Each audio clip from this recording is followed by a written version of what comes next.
Magpapalit na naman mga bossing ko ng buwan. Bawat buwan na lumilipas mga bossing ko sa unang mga araw ay mainam nyo pong gawin po ito.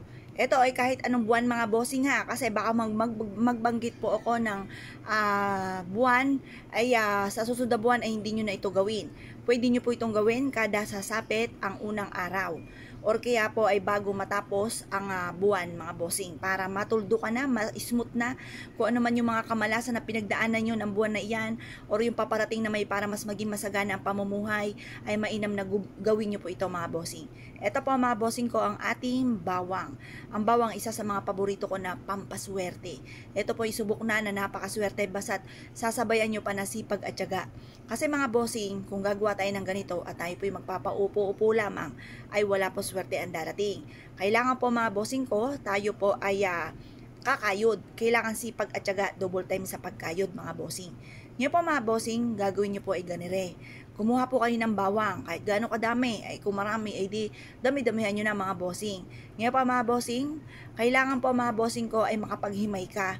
At pagkatapos habang hinihimay nyo po ito, tinatanggal nyo po ito pa isa-isa, ay kayo po paulit-ulit na nagwi-wish na sa pamamagitan nitong bawang na ito at sa sipag at tiyaga ay makakamit ko lahat ang mga pinapangarap ko. Lahat ng mga kamalasan, kasi kapag wala kang ganito mga bossing, yung mga negatibong enerhiya, yung mga bad spirit, di ba? At sabi nga kapag daw may mga bad spirit sa loob ng inyong tahanan, ay nagbibigay nga po yan ng kamalasan. Halimbawa, kawalan ng pera, panay pagsubok.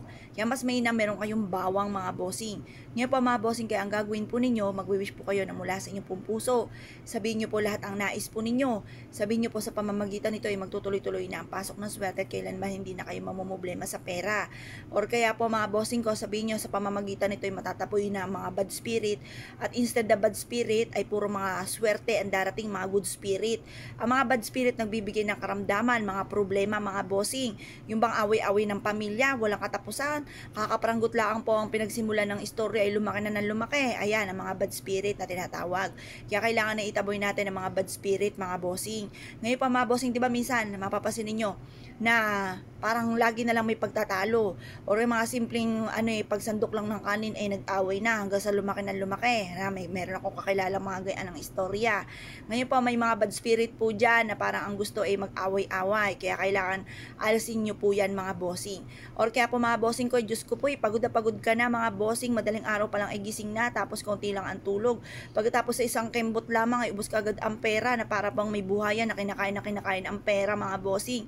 Kaya mas mainam meron kayong ganito dahil may mga bad spirit po dyan sa inyo. Itaboy nyo po yan, kailangan ay lagi maimis ang inyong tahanan. Kailangan maaliwalas, yung tipo makakapagpahinga ka ng ayos. Kapag po dyan madumi, nako mga bossing, instead na swerte ang pumasok, panay negatibo ang papasok po dyan. Ngayon po mga bossing, mainam na subukan nyo po ito at huwag ka na po magpatumpik-tumpik pa. Proven po ito na napakaswerte, basta't ikaw ay may 100% na paniniwala sa mga gatong mga pamamaraan. Ngayon po mga bossing, ang gawin nyo po sa mga ganyang sitwasyon, maglaan kayo ng isang mangkuka na bawang or maghimay-himay po kayo. At pagkatapos po nito mga bossing ko, ilagyan nyo ito ng tubig. 1 linggo na nakababad po yan dyan or nakita nyo na may sibol na, okay na po yan. Maglaan ka po ng 1 paso na may matabang lupa. At pagkatapos ay ibaon nyo po yung bawang na may mga sibol. Gawin nyo ang pagtatanim ay sa umaga at mapapasin nyo po yan. Instead na kayo minamalas ay puro swerte naman ang darating po sa inyo. Positive lamang ha, habang ginagawa nyo po ito ay kayo po ay paulit-ulit na nagwi-wish na kayo magiging matagumpay at mawawala ng mga kamalasan yung pinagdadaanan. Proven po ito na napakaswerte. Ngayon po mga bossing, kung kayo po naniniwala ay siya mga bossing, good luck po sa inyo po lahat.